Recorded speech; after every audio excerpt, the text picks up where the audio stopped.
Hey y'all, it's Charlie Agar with Charlie Bee Company. I'm out in the yard.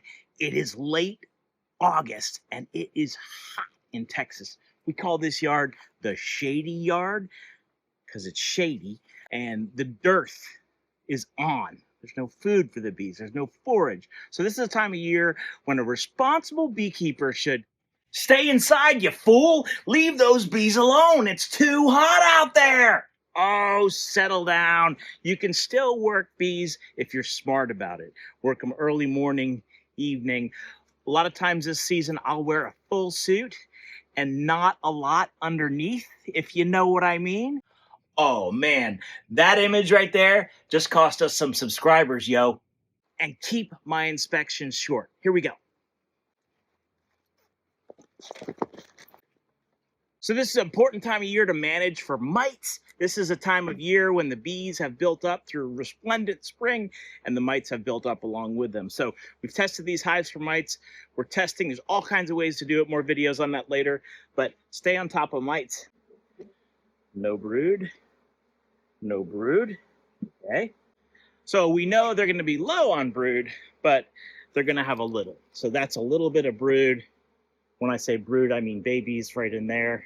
1-to-1 sugar water. We got a little bit of Hive Alive juice in it. So I'm going to give them about a half a gallon. They don't need that much.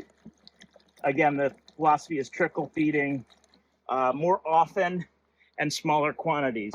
And then the other thing to watch for is robbing and bearding. The front of your hive can get covered with bees.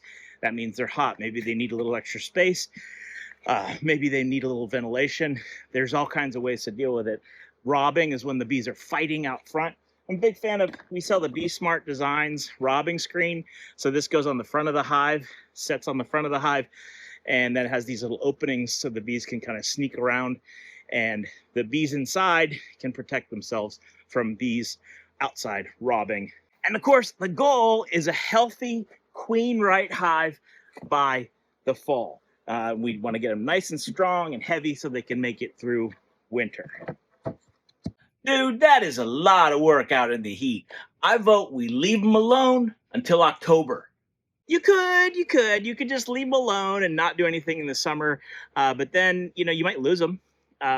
You also might become a bee haver and not a beekeeper. Fine, I'll be a bee haver, not a beekeeper. Well, however you do it, come visit us at Charlie Bee in Seguin if you have bee questions, need equipment. Stay safe out there. Stay cool. It is just too hot.